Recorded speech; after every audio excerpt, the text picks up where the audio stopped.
The Foundation Day of Organization Student Movement was organized by SFI on Saturday at Melarmat Chhatra Yuva Bhavan. All the present members of SFI offers their gratitude and honor with flower garland in the statue of the freedom fighters who have sacrificed their lives.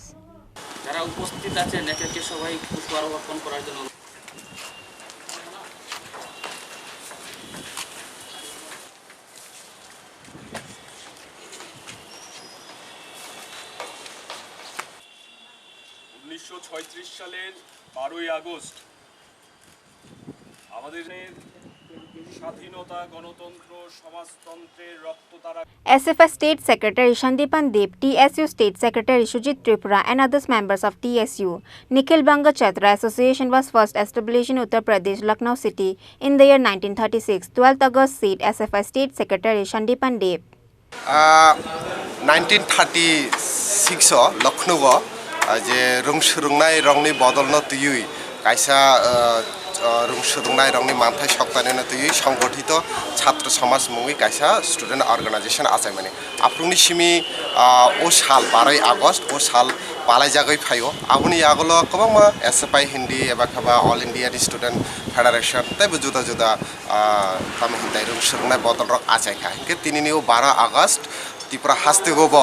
88 বিশি কাকা ও বিশিনো Rubino ও জায়গায় SFI state কমিটিনি অঙ্গই তিনি ও সাল পালাই যাবি দङ হিনকে ও সালনি নাহারমো অঙ্ক আবহাই যে তাবুক চিনি Bharatvarsha by গানাগিরি চিনি ত্রিপুরা হব যেভাবে এডুকেশন প্রাইভেট সেক্টর তলাংনা নাই দङ যেভাবে স্কুল রগ টিচার ক্রাইসিস লামা রগ রংসুরংনাই রগ আসুই দङ সো ওভারঅল শিক্ষানো বেসরকারিকরণ यानी প্রাইভেটাইজেশন সিমি যতনি বাগৈ যে বিগ্রা খাংরা যত নুখুংনি বড় যাতে রংসুরংনাইনো মানথৈ যে কনস্টিটিউশননি রাইট দङ ও রাইটনো মাননানি বাগৈ বেসিক্যালি ও রংসুরংনাই রংনি যে মথা এবা বা স্টুডেন্ট ফেডারেশন অফ ইন্ডিয়া যে SFI হিন্দি চিনি ত্রিপুরাগো ফাইকে जों TSU হিন্দি जों आबनो जुथोभाबे आन्दोलन खालायै রংসুরংনাই রংনি অধিকার রংনো স্থাপন খাইনানি বাগৈ বেসিক্যালি তিনিনি ও সাল পালাই যাবি দङ আজকে 12ই আগস্ট 1936 সালের 12ই আগস্ট উত্তরপ্রদেশের লখনৌ শহরে সারা ভারত ছাত্র ফেডারেশন প্রতিষ্ঠার মধ্য দিয়ে দেশে সংগঠিত ছাত্র আন্দোলনের সূচনা হয়েছিল। অনেকেই বলে থাকেন যে সারা ভারত ছাত্র ফেডারেশন হচ্ছে ভারতবর্ষের মধ্যে প্রথম ছাত্র সংগঠন। এই তথ্যটি সম্পূর্ণই ভুল। সারা ভারত ছাত্র ফেডারেশন প্রতিষ্ঠা হওয়ার আরও অনেক বছর আগে সুরেন্দ্রনাথ বন্দ্যোপাধ্যায় আনন্দমোহন বসুদের নেতৃত্বে নিখিল বঙ্গ ছাত্র অ্যাসোসিয়েশন গঠিত হয়েছিল। তারপর আরও বেশ কয়েকটি সংগঠন বিভিন্ন সময়ে গড়ে উঠেছিল, কিন্তু সারা ভারতবর্ষব্যাপী সাম্রাজ্যবাদ বিরোধিতা, ফ্যাসিবাদ বিরোধিতা, এই দেশ থেকে ব্রিটিশ তাড়ানোর সংগ্রামে ঐক্যবদ্ধভাবে দেশের ছাত্রদের ঝাঁপিয়ে পড়ার আহ্বান নিয়ে একটা সর্বভারতীয় ছাত্র সংগঠনের মঞ্চ হিসেবে সারা ভারত ছাত্র ফেডারেশনই প্রথম আত্মপ্রকাশ করেছিল। সেই সংগঠন প্রতিষ্ঠার লগ্নে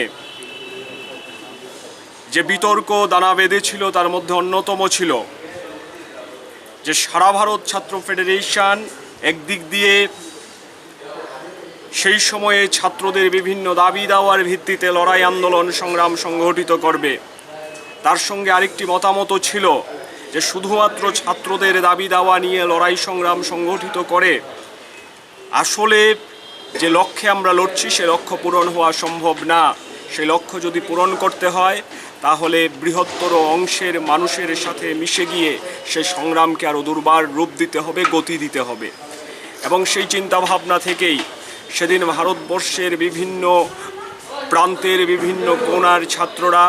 বিভিন্ন তারা মতাদর্শে বিশ্বাসী ছিলেন, কিন্তু সারা ভারত ছাত্র ফেডারেশনের মঞ্চে দাঁড়িয়ে ব্রিটিশ তাড়ানোর সংগ্রামে গুরুত্বপূর্ণ ভূমিকা পালন করছিলেন। এবং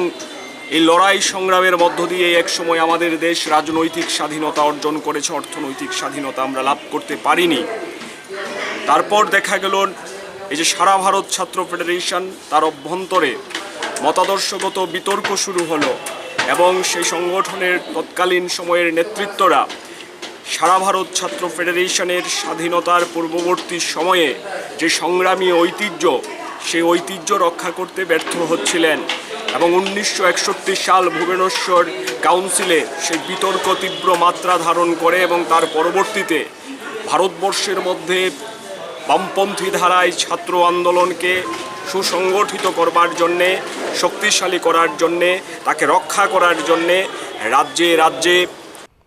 Reported by Pranav from Magatala, Chini Khorang.